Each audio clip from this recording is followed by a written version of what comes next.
Welcome to the Century Casinos Q1 2020 earnings conference call. This call will be recorded. At this time, all participants are in listen-only mode. Later, we will conduct a question-and-answer session. I would like to introduce our host for today's call, Mr. Peter Hoetzinger. Mr. Hoetzinger, you may begin. Thank you, Ryan. Good morning, everyone, and thank you for joining our earnings call. With me on the call are my co-CEO and the Chairman of Century Casinos, Erwin Haitzmann, as well as our Chief Financial Officer, Margaret Stapleton. We hope all of you, your friends and families, are safe and in good health during these challenging times of the COVID-19 pandemic. As always, before we begin, we would like to remind you that we will be discussing forward-looking information which involves a number of risks and uncertainties that may cause actual results to differ materially from our forward-looking statements. The company undertakes no obligation to update or revise the forward-looking statements, whether as a result of new information, future events, or otherwise. We provide a detailed discussion of the various risk factors in our SEC filings and encourage you to review these filings. In addition, throughout our call, we refer to several non-GAAP financial measures, including but not limited to adjusted EBITDA. Reconciliations of our non-GAAP performance and liquidity measures to the appropriate GAAP measures can be found in our news release and SEC filing, available in the investor section of our website at CNTY.com. I'll now provide an overview of the company's status quo in light of the current crisis, and then briefly review the financial results for the first quarter 2020. Following the prepared remarks, there will be a question and answer session. As with almost all casino companies, we closed our operations between March 14 and March 17 to comply with quarantines issued by governments to contain the spread of COVID-19. All of the closures are temporary, with the exception of the casino in Bath, UK, which remains permanently closed. In December of last year, we were in sale negotiations for the Bath casino. However, in March, not surprisingly, the potential buyer terminated the negotiations. Due to the cancelled sale and the negative outlook, we determined that the best course of action would be to voluntarily wind up the Bath casino company. We signed the voluntary liquidation resolution last week, and with that, no more losses from Bath will impact our results. In addition, after a conservative analysis, it was determined that the goodwill and license value of some of our operations is impaired, and $33 million have been written off in the quarter. During the closures, we've temporarily laid off and furloughed approximately 90% of our team members, except for Poland, where all employees will continue to be paid reduced salaries based on local employment laws. We recognize the impact that these furloughs have on our team members, and we have tried to mitigate a little bit this impact by continuing to provide benefits coverage. We committed to paying benefits to all our U.S. and Canadian employees, inclusive of part-timers, until the end of May. The remaining staff, including senior management, have taken pay cuts and are busy working on budgets, negotiating with vendors, banks, and lessors to manage the cash burn, on HR issues, and on securing and maintaining our properties and preparing them for reopening. Our payroll is down significantly, and many variable costs fall away while operations are closed.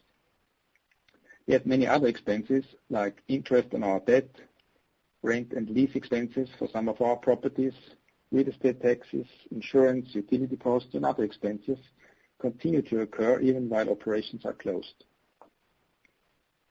We are currently generating only very limited revenue from our properties, and the net cash outflow during the time the operations are fully suspended is close to $8 million per month. That is including full debt service and rent payments. What can we do to lower that number further and preserve cash? We've recently been able to negotiate the deferral of rent for the land at Century Mile in Edmonton for the months of May, June, and July. The deferral is up for 1 year and is interest-free. We've amended the master lease with Vici to waive the minimum capex requirements for 2020 and deferred it to next year. That helps us with around $2 million now. Other possible modifications of that master lease, like partial rent relief or rent deferral, are also topics for future discussions with Vici. As you know, there are several federal and state relief programs in place in the U.S. as well as in Canada. The specific rules are still evolving, but unfortunately we're pretty certain that at this stage we will not qualify for any of these programs, either due to size, revenue levels, or existing leverage.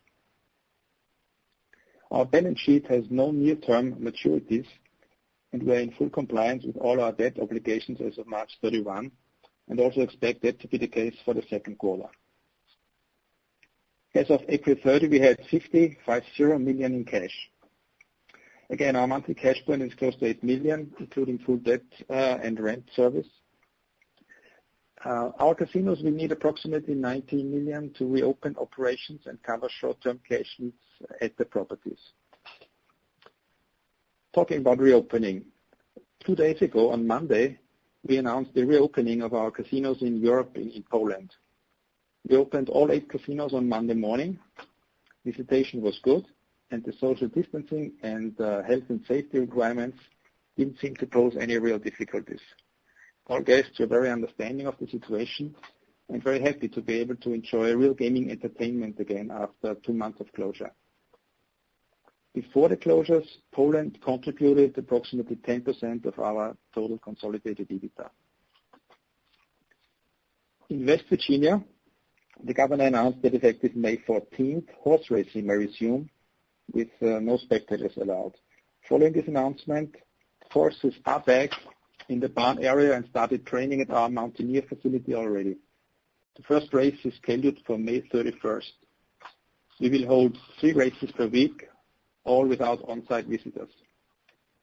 This will be very good for pari-mutuel horse betting handle and will help lowering the cash burn at that property.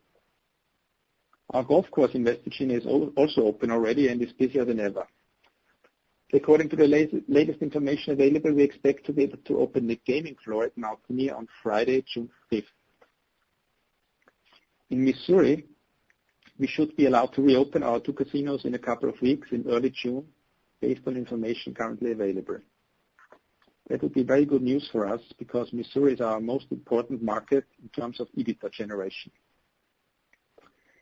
As for the reopening of our casinos in Colorado, we are currently anticipating early to mid-June. And in Alberta, Canada, ADW, internet betting on horse races, is generating some revenue already. And we will also open the restaurants at some of our Canadian properties next week. That has already been approved and should generate not only F&B revenue, but also increase the betting action on horse races. Casino operations in Edmonton and Calgary will probably start sometime in the second half of June. So clearly the timing and official guidelines regarding the reopenings will differ among jurisdictions, and the various approaches and requirements laid out by the governments and regulators will likely include things like use of infrared devices to check employee and guests for fever, reduced levels of gaming, restaurant and entertainment spaces, social distancing and slot machines, table games in the restaurants, the provision and use of gloves, face masks and hand sanitizers, continuous disinfection of high-touch surfaces at shorter intervals, limited restaurant opening hours or keeping restaurants or buffets closed, and other measures to account for varying levels of demand. We've been through all of that in our planning over the last weeks, and we feel comfortable with these requirements. Most of our revenues stems from slot machines, and it's actually relatively easy to employ social distancing in the slot machine areas. Our slot floors are not very often at greater than 50% occupancy anyway, as we've always chosen to have enough slot machines. Our geographic diversity and our locations in hyper-local markets will play a role in our recovery, especially in the early stages where we can expect some pent-up demand. Erwin and I have been in the gaming industry for around 40 years and have operated casinos in the U.S. and internationally through a number of challenging times, including 9/11, the dot-com bust in 2000, and the financial crisis 10 years ago.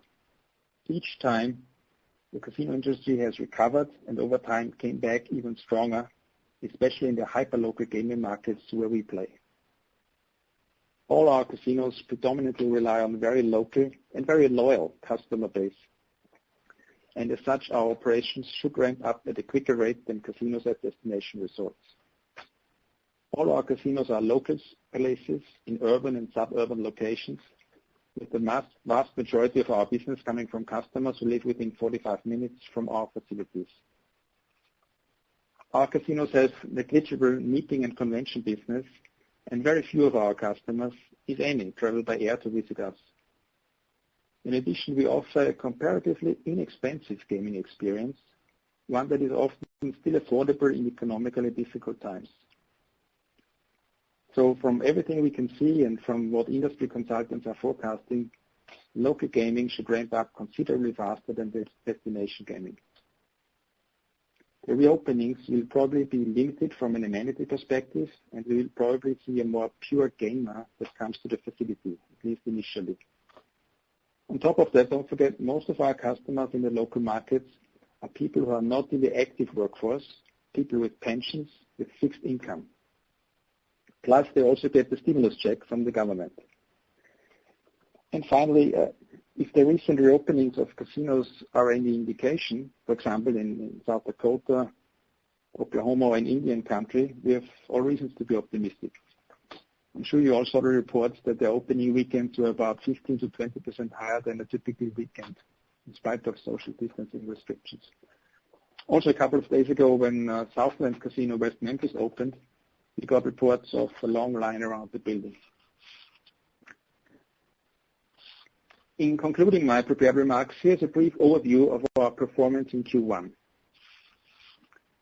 The results for the first quarter of 2020 really were a stark contrast. January and February were great months, really great months. Also, March started very strong, and we were on pace to generate approximately $105 million in revenue and $20 million in adjusted EBITDA for the quarter. Both would have been all-time records, significantly higher than our own forecasts and higher than consensus estimates. Then came temporary closures in mid-March, and we ended the quarter with $87.7 million in revenues and $9.6 million in adjusted EBITDA, increases over last year's first quarter of 92% and 44% respectively. The growth up until mid-March was substantial, and it was broad-based. Colorado's EBITDA was up 20%, Canada was up 19%, and also the 3 new properties we acquired from El Dorado performed exceptionally well. Combined, their EBITDA was 25% higher compared to last year under El Dorado ownership. We really look forward to ramping up to these kinds of results as soon as possible after the opening.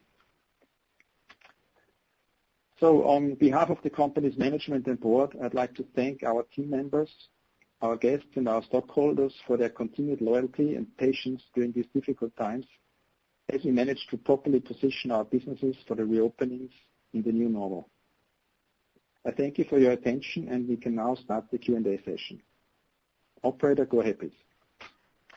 Ladies and gentlemen, at this time, we will conduct the question and answer session. If you would like to ask a question, please press star 1 on your phone now, and you will be placed in the queue in the order received. If you find that your question has been answered, you may remove yourself from the queue by pressing the pound key. We are now ready to begin, and your first question comes from the line of David Bain with Roth Capital. Great. Thank you, Peter, Erwin, and Margaret. Glad you guys are well. As we reopen, are there some permanent or structural changes that you've identified that could allow for better flow-through or additional concepts that could carry, more profitably generated revenue? And can that carry forward to 2021? And if so, can you speak to the most significant differences as you open and target that? Erwin, would you like to start that? Right. Hi, David. Hi, Erwin. We have not done any structural changes, apart from the fact that we used the time in Poland in the Marriott Casino, which is the busiest casino of all of Poland, to completely revamp it, including redoing an air condition, which really needed it, and that was quite a job. So it kind of came in handy, if you want to say so, and we used the time to completely redo that, and are now well equipped for all temperatures that the summer might bring to give a pleasant experience to our guests. But other than that, we didn't do anything structural.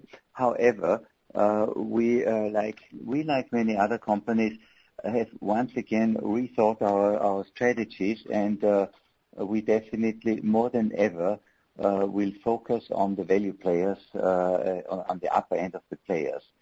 And that in itself probably is a good thing, given the fact that we will have capacity limitations in all likelihood in most of our casinos. We, again, like others, will further push for digitization, which should again bring some cost savings on the marketing side. And I guess these are the main things that we have done from so far. Most of this is fluid, and most of it we will have to play by ear and see how it develops. We're all ready to adapt quickly, basically on a day-to-day basis, depending on what the various jurisdictions will ask from us, so that we're able to react quickly. Got it. Okay. And then as a follow-up, can you break down sort of the larger pieces of the $19.8 million reopening costs? Is some of that earmarked as cage capital? I mean, just if you can give us what the larger buckets are, that would be helpful. And then just assuming the reopenings are on the schedule that you gave us in the prepared remarks, it sounds like cash in June should still be, $22-23 million as cash flow begins to generate again. Is that kind of a fair estimate? Thank you, please. Yes. So, David, the $19.8 million is mostly cage cash, and then some operating cash, just based on the way cash flows for paying gaming taxes and things like that. And yes, you're correct. We should be in the $22-23 million range. Okay. Great. Thanks so much, and congrats on the January, February results, particularly with the acquisitions. Thanks so much. Okay. And we do have another question. The next question comes from the line of Chad Beynon from Macquarie. Please state your question. Good morning. Thanks for taking my questions. Good to hear that you're well. Firstly, on a normalized level of revenues to reach break-even EBITDA, understanding that your properties have different cost structures and tax rates, is there kind of a range of what you need to get these properties to break even once they're open? Thanks. On a property basis, that level is about 35% of pre-COVID-19 revenues. Okay, perfect. Thank you. And then just back on the liquidity situation. So can you just kind of help us get comfortable with the cushion that you have here? If it's $20 million of cage cash, you're at $50 million at the end of April. That just leaves you a couple months. Did you or are you exploring other sources of liquidity to maybe give you a little bit more cushion, or are you just comfortable with, I guess, the timeline of openings and cash flow that you're projecting in the near term? Thank you. We have plans in the upper drawer, so to say. We have proposals, term sheets on the table for additional credit lines. We are also in ongoing discussions with VG about other things that they can do to help us, other than the capex requirement that they raised. And what we are, of course, also are seeing that the capital markets are open, should we want to do anything. And we also, as you know, we also own 100% free and clear many of our properties in Colorado, for example, also in Canada. So we could, if we wanted to, do something with that real estate as well. Okay, makes sense. Thanks, Peter. Best of luck. Thanks, Ted. And our next question comes from the line of Brad Boyer from Stifel. Please state your question. Yeah, thanks for taking the questions, guys. First one is just around the monthly cash outflow number of $8 million. Could you tell us how much of that is just pure OpEx relative to the everything else? Do you have that, Peggy? Brad, it's a little bit difficult to just come up with pure OpEx, in this situation.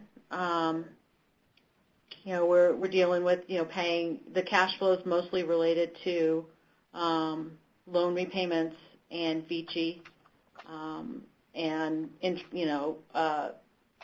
insurance payments, things like that. Yeah. So okay.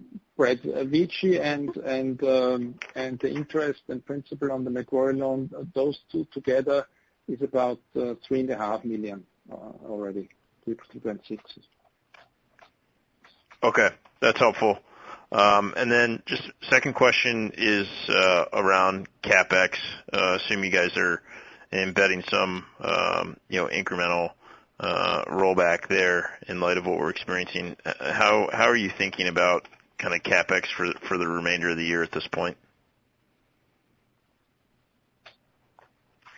Just really the minimum, Erwin. Yes. Yeah, it's little at all necessary. I mean, okay.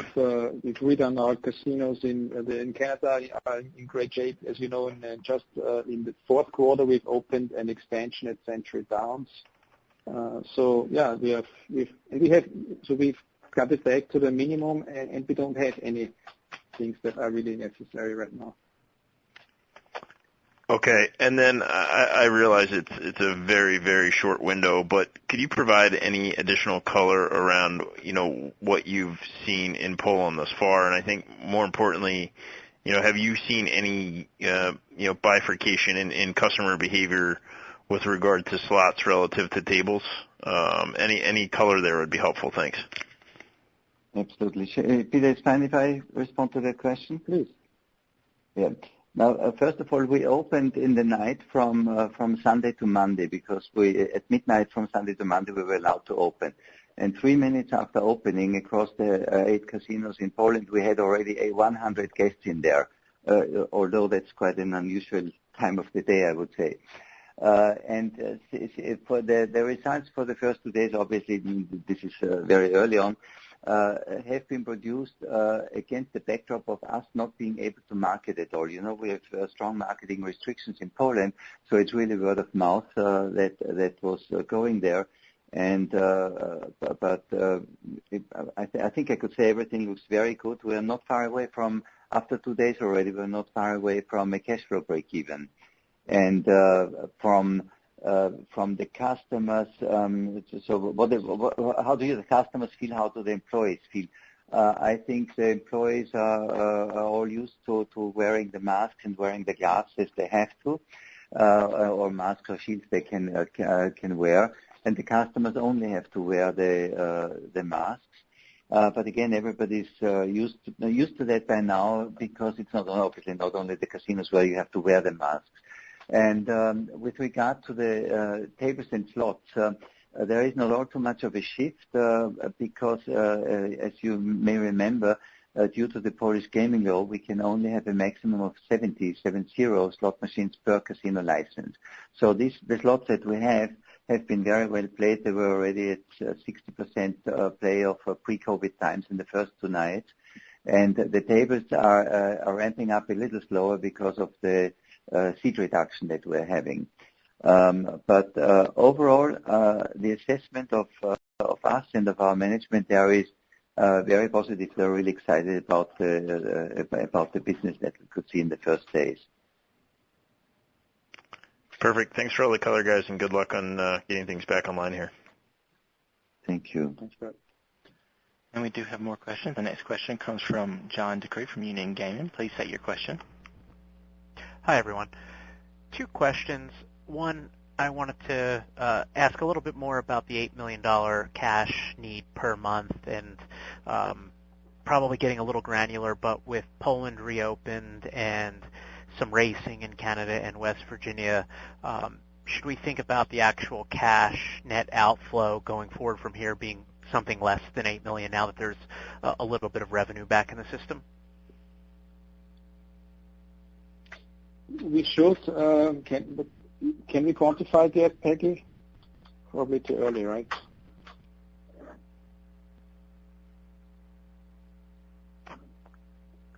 I think it's the $8 million is if everything was still closed? Yes. Yes. Oh, okay. Okay, that's helpful. And so we think... okay. Go ahead, Erwin. I'm sorry. No, sir. I just want to say, basically, Poland, we think, is in essence carrying itself already probably in a week from now. And the next ones kicking in, we'll see how they will come along. Good. Very good. Okay. In Canada, with the volatility and kind of sharp drop in oil prices, has that, or do you expect that to have any impact on your business when it reopens? And then any comments you could provide on the kind of continued ramp of your new property in Edmonton would be helpful. In Alberta, we also have a lot of business from retired people, so they are not impacted by the oil situation. And also, don't forget the recent decision on the expansion of the Trans Mountain oil pipeline that are up there. Everybody's enthusiastic about it, and it should lead to a very strong recovery. On top of that, now, after the recent reduction in the province's corporate tax rate, Alberta has the lowest corporate tax rate of all provinces in Canada, 8%. So they are doing lots of things to stimulate the economy, and we see pretty encouraging signs. In terms of ramping up of Century Mile, back to Erwin, please. It's just a little too early to say. It would be speculation. We have to open and see how it's going. The property is in perfect shape. Everything's fine. All the ancillaries are there. Once we can start the racing again, we're all ready. But I would not speculate at this point in time about how quickly we can ramp. For January and February at Century Mile, have you seen kind of continued growth or margin improvement over the fourth quarter before COVID at Century Mile? We have, but it's been pretty cold there, so those 2 months certainly have been impacted by weather, and again, it's not really representative of what we see over the whole year. Got it. Fair enough. Thank you, everybody. Thanks, John. And we do have more questions. This next question comes from the line of Hannah Wilmart from CNTY Research. Please could I state your question? Hi, thanks for taking my question. I was just wondering if you guys see any opportunities to make acquisitions coming out of the current COVID environment.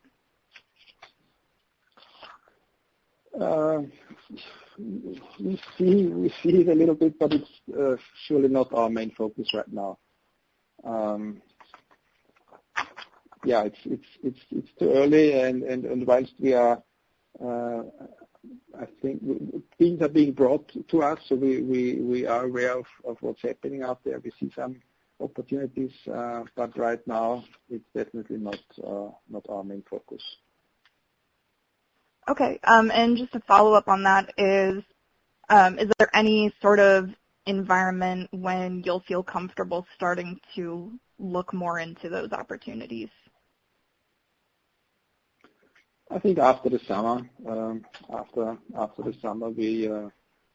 if we are in good shape, as we believe we will be with the reopenings occurring throughout the month of June, I think that will be a very busy time for M&A. Great. Thanks so much for the information. Thank you. We do have another question online. This comes from the line of Alex Silverman from AWM Investments. Please state your question. Hi there. Are there any states or provinces that are talking about temporarily reducing gaming taxes in order to help the casinos? So when do you have the latest on that? Yeah. There is discussion about it in Colorado. And conversely, there is also and in Alberta, in Alberta, there is also a discussion about that. I'm sorry, Colorado and where? Alberta, Canada. And Alberta, got it. Yeah. Second question, you said getting casinos back to 35% of pre-COVID revenue on a property level would be break even. I assume that's property level break even, and then on top of that there's the corporate expense? That's correct, yes. And I said 35%. 35%? Yes, and that's on a property level. Got it. And then last question. I know that different states are discussing, requirements in terms of social distancing and such. At your peak, whatever, Friday or Saturday night, what kind of utilization do you typically have for your slots at your different facilities? Erwin? I would say depending on various circumstances, between 45 and 60%. It has to do with the fact that yeah, go ahead. No, please, go ahead. No, please. I wanted to say that has to do with our policy that we always try to make sure that we have enough product available on the floor so that our customers always can choose and are not forced to play a machine just because it's free, although it's not the one they really would like to play. So if a peak level is 45 to 60%, requiring that you only have 50% of your machines operating in order to separate people shouldn't be that big of a stretch for you guys. That's very correct. Exactly. That's how we see it as well. Okay. That's all I got. Thank you. At this time, there are no further questions, so I'll now turn it back over to our host. Thank you, and thanks everybody for your interest in Century Casinos and your participation in the call. For a recording of the call, please visit the financial results section of our website at CNTY.com. We have our best wishes for good health. Thanks again and goodbye. This concludes today's conference call. Thank you for attending.